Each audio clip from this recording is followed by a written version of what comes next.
Episode dimulai dengan kemunculan kaiju polusi bernama Irugo di sebuah kota, di mana kaiju ini sudah muncul seminggu yang lalu dan terus menyebarkan gas berbahayanya di wilayah sekitar, di mana gas tersebut dapat membuat kesehatan manusia berdampak serius. JJF sudah beberapa kali melakukan penyerangan ke Irugo, namun serangan tersebut membuat gas Irugo tambah menyebar. Terpaksa JJF harus mundur dan menyusun rencana yang baru. Terlihat orang-orang di sana semua pada memakai masker agar tidak terhirup oleh gas berbahaya tersebut. Mengingatkan kita dengan zaman COVID nih suasananya. Malam harinya saat reporter TKB melaporkan berita pengungsian, ia melihat seseorang yang jalan sendirian.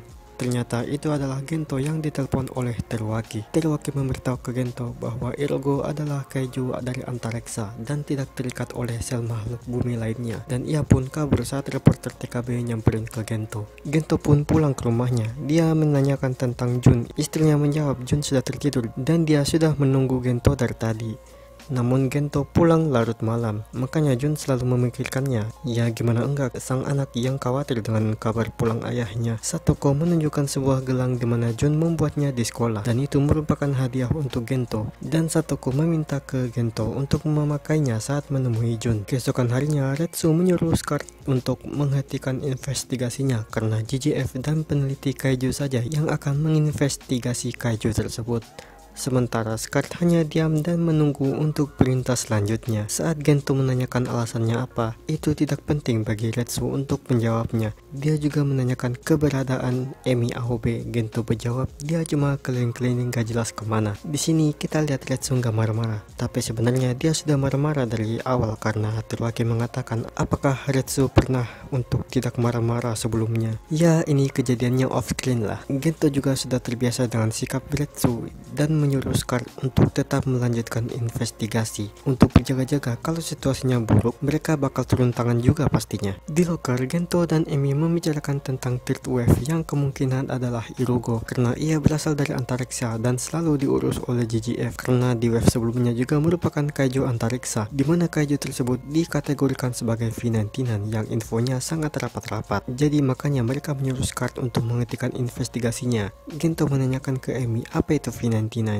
Ia menjawab kemungkinan ada kaitannya dengan fasilitas tes 66, dan ia menunjukkan seseorang yang pernah berada di kejadian tersebut bernama Tsutomi Nishisaki. Gento tidak terlalu mengingatnya karena waktu itu keadaannya sangat kacau, di mana Nishisaki ini merupakan satu angkatan dengan ayah Emi di universitas dan menghilang setelah insiden tersebut. Emi juga sudah menemukan lokasinya dan berencana menemuinya. Gento mendapat pesan dari ponselnya, ternyata itu dari istrinya, dan berpesan kalau Jun sedang mengkhawatirkannya dan menyuruhnya untuk pulang secepatnya. Gento pun menjawab pesan dia akan pulang cepat hari ini. Namun tiba-tiba berita muncul bahwa JJF akan melakukan penyerangan, di mana ia meluncurkan kawat kuat untuk menutupi mulut Irugo dan disusul oleh kendaraan darat yang akan menembakkan laser ke leher Irugo. Namun rencana tersebut gagal karena Irugo berhasil melepaskan kawat tersebut dan membuang kendaraan JJF tepat di mana reporter tersebut menyiarkannya. Irugo pun mulai menyebarkan gasnya lagi lebih banyak. Terpaksa Gento akan pulang lebih lama karena kondisinya sangat memburuk. Andre mendapat kabar kalau penyelamatan sedang terhambat dan kru laser masih tertinggal dalam kendaraan. Di waktu yang bersamaan, Bando dan Teruaki datang memberitahu hasil investigasinya dan menemukan cara untuk menyaring gas Irugo tersebut dengan cara memfilter gas tersebut melalui mesin utama Earthgaron agar Irugo terkalahkan. Di luar, Emi mencari keberadaan Nishisaki dan datang menemuinya. Ia menanyakan tentang kejadian fasilitas 66 dan juga kabar ayahnya Emi setelah kejadian tersebut. Namun Nishisaki hanya bisa diam tak memberitahu dan pergi begitu saja setelah mendengarnya. Operasi pun dimulai di mana Earthgaron mulai menyaring gas Irugo dari mesin utamanya, sedangkan Gento dan Andre pergi menyelamatkan kru dari kendaraan laser darat dan juga reporter TKB yang terperangkap oleh reruntuhan. Irugo pun terlihat kesakitan setelah gasnya disaring, namun tiba-tiba Irugo berubah menjadi Gebalga. Irugo yang lainnya muncul dari tanah dan melilit Earthgaron. Melihat itu pun Gento langsung berubah menjadi Ultraman Blazer dan membantu Earthgaron, namun ditabrak oleh Gebalga yang masih menutupi dirinya. Irugo yang lainnya muncul lagi dan melilit Blazer. Di sini Blazer merasa kesulitan di mana tangannya sedang digigit dan Gebalga yang masih mengganggunya. AI egois memberikan saran agar Blazer menggunakan pedang Tilsonet Sword-nya untuk menghasilkan plasma lewat vakum dan menjernihkan udaranya. Kemudian Blazer mengeluarkan pedang Tilsonet Sword-nya untuk menghentikan gas Irugo. Earthgaren pun menembakkan Irugo ke dalam mulutnya hingga hancur,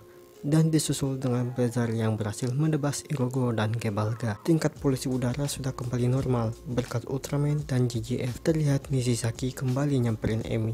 Gento pun kembali menemui Satoko dan Jun merasa gembira saat melihat Gento masuk di berita TV yang sedang menyelamatkan reporter di sana. Atasan dari Yodobashi memberitahu kalau Emi telah menghubungi Nishizaki. Ini siapa pula yang cepuin?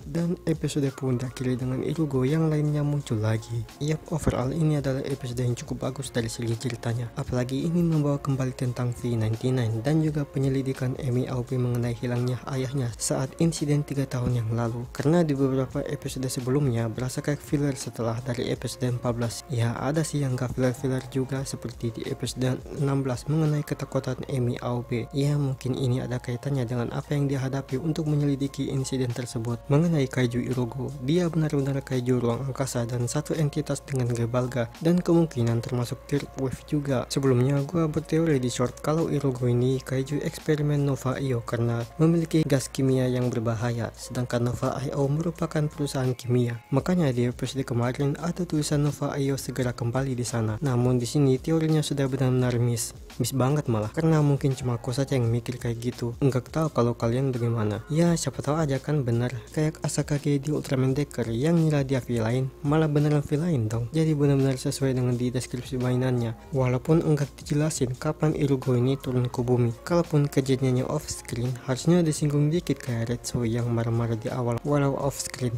Dan di episode juga kita diperlihatkan dengan drama keluarga Gento, dimana interaksi keluarganya ini bagus dan terkesan benar-benar keluarga banget lah. Jun juga merasa senang kalau melihat ayahnya menyelamatkan orang-orang, karena kita tahu Gento suka menyembunyikan identitasnya dan juga pekerjaannya. Namun gara-gara reporter TKP, jadinya keluarga Gento udah pada tahu yang dilakukan Gento sebenarnya. Cuma dia menyarankan untuk hati-hati saja sih. Kayaknya itu aja sih yang bisa gue sampaikan. Apalagi ya, oh ya, gue dapat bocoran kalau ayah Emi Aobe bernama Tatsuki Aobe bakal diperanin oleh Ryosuke Watanabe. Ya segitu aja sih untuk video kali ini. Gue bakal lanjut di shorts kalau misalnya ada yang dibahas. Kalau ada yang kurang atau salah boleh banget sampaikan di kolom komentar. Terima kasih yang sudah mampir. Gue Ultrasotix. Dah.